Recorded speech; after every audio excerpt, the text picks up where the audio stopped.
brothers and sisters. Yeah, I'm back again. This time around, my focus is on decolonization that Africans speak about all the time, that we need to decolonize. We need to fast track the process of decolonization. But the question that I have is, what is it that we are referring to when we speak about decolonization? Because we point number one, we speak about decolonization while talking or using colonial language, and very good at that language to the extent that if faces are not shown, most people sound almost like those colonialists. So I'm just interested in knowing whether we decolonize other aspects of our lives, but not the language. That's the first point. Secondly, we focus at the boundaries, because boundaries in Africa are not boundaries that are actually, we all know that they are from the very same colonialists. And we as Africans, we continue to enjoy that this is our country, that this is my country. And we're so happy about boundaries that were put in place by colonialists. And we're so happy in their strategy of divide and rule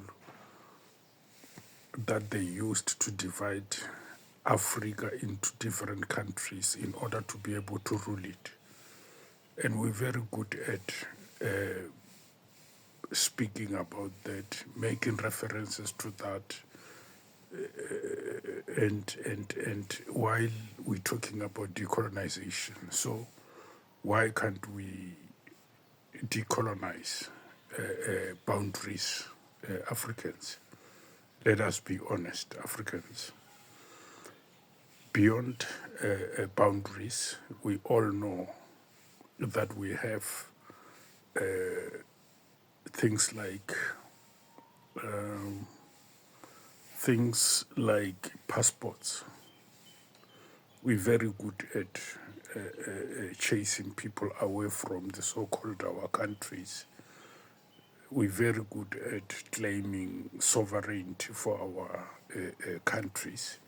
But at the same time, we talking about decolonization. What is it that we are actually focusing at when we say, let us decolonize ourselves? Another area is that while we speak about decolonizing ourselves as Africans, our children are sent in the very same countries that are seen as colonialists and colonialist countries to go and study. What are they studying there? And who is teaching them? Who is basically giving them,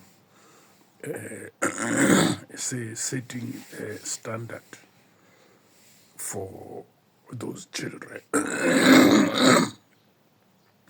For those children.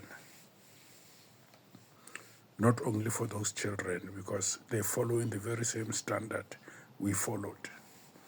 Who put that standard in place in order for us to say we have passed that standard with distinctions? Who put that standard in place, and whose interest is that standard actually serving? Have we ever asked ourselves questions like this, deep questions like this?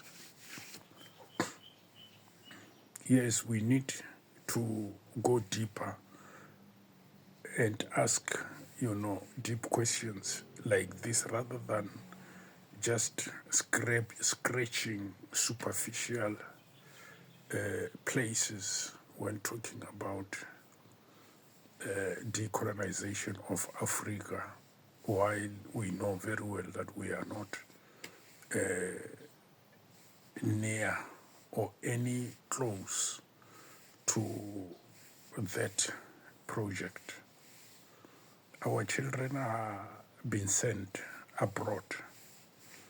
And this is so interesting to us to say my child is studying somewhere in United Kingdom. Our children are studying somewhere. When they come back, they'll be that much educated, they'll be that brilliant, and they're going to change things, including Africa, etc., etc. But at the same time, we're preaching decolonization. So this is basically what I wanted us to be honest when talking about decolonization and come up honestly and straightforward to say these are the things we need to do away with. Take, for instance, the organ or organization that is called African Union. How do you put them, or where do you put them in this project of decolonization? How do you decolonize?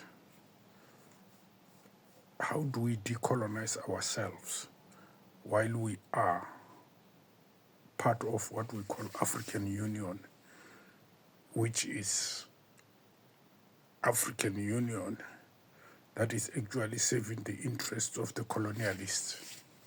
So how do you decolonize that?